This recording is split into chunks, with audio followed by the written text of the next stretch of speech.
Hello, and welcome to English Progress Podcast. My name is Liam. Let me ask you something. Have you ever learned an English word, understood it perfectly, and then forgotten it the next day? Maybe you studied the word carefully. You wrote it in your notebook. You repeated it several times. You even felt proud because you finally understood it.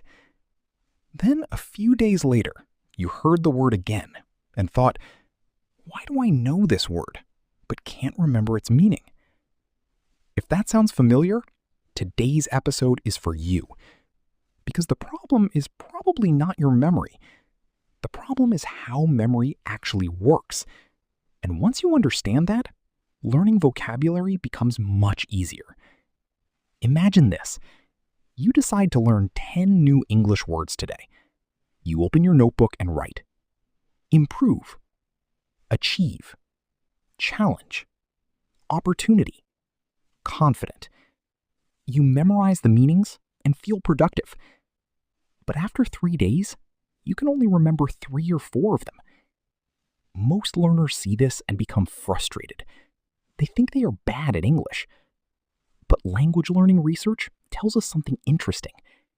Your brain is not designed to remember information simply because you want it to. Your brain remembers information when it believes the information is useful. Think about your own life. You probably remember the name of your best friend.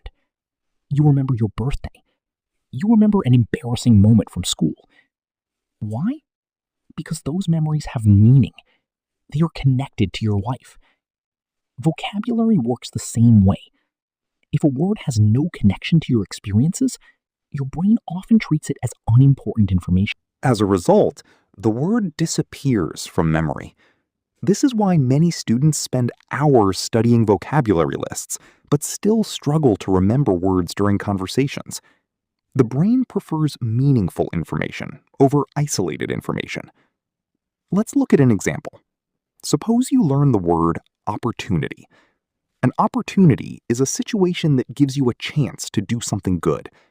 Now, compare these two learning methods. Method 1. Opportunity equals a chance to do something. Method 2. I got an opportunity to study abroad. Which one is easier to remember? The second one. Why? Because it creates a situation. Your brain can imagine it. Whenever possible, learn words through examples, not definitions alone. Here are 3 useful words for today's episode. The first word is retain. Retain means to keep something in your memory. For example, it is easier to retain vocabulary when you use it in real situations. The second word is exposure. Exposure means experiencing or seeing something regularly. For example, daily exposure to English helps learners improve faster. Notice that I did not say study English 8 hours a day. I said exposure. Listening to podcasts, reading short articles, watching videos, and hearing English naturally all count as exposure. The third word is associate. Associate means to connect one thing with another. For example, I associate the word journey with my trip to Alexandria. The more associations you create, the stronger your memory becomes. Now, let's talk about a mistake that many learners make. They try to memorize words instead of learning them. There is a difference. Memorization often focuses on repetition. Learning focuses on understanding, using, and experiencing. For example, imagine you learn the word confident. Instead of repeating it 20 times, try asking yourself, when was the last time I felt confident? Maybe it was during an exam. Maybe it was while speaking English. Maybe it was during a sports competition. Now the word is connected to your personal experience. That connection makes the memory stronger. Psychologists call this meaningful learning. The brain stores information more effectively when it is connected to emotions, experiences, and existing knowledge. This is one reason stories are powerful learning tools. Stories provide context. Stories create emotion. Stories help information stay in memory longer. That is why many successful language learners spend more time reading stories and listening to podcasts than memorizing endless vocabulary lists. Now, here's something even more interesting. Many learners are afraid of forgetting, but forgetting is actually part of the learning process. Think about this. When you forget a word and then successfully remember it later, your memory becomes stronger.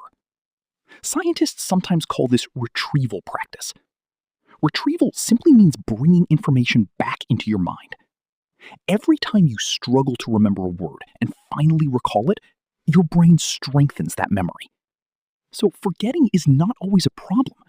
Sometimes forgetting is part of how learning happens. Now, let me give you a practical method you can use today. When you learn a new word, follow these 4 steps. First, learn the meaning. Second, read the word inside a sentence. Third, create your own sentence. Fourth, use the word again the next day. For example, let's use The word challenge. A challenge is something difficult that requires effort. Example sentence: learning English can be a challenge. Personal sentence: my biggest challenge is remembering vocabulary. Then, use the word again tomorrow. This simple process is far more effective than reading the same definition 20 times. Before we finish, I want you to remember one important idea. Many learners believe successful English speakers have better memories. In reality, most successful learners simply spend more time interacting with the language.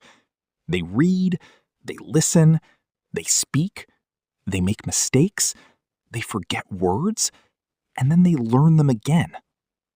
Language learning is not about having a perfect memory. It is about building thousands of small connections over time. Every article you read, every podcast you listen to, every conversation you have, every new word you use, all of these experiences work together to build your English. So the next time you forget a word, don't see it as failure. See it as part of the process. Because fluency is not created by remembering everything immediately. Fluency is created by meeting words again and again until they become a natural part of your life. Thank you for listening to English Progress Podcast.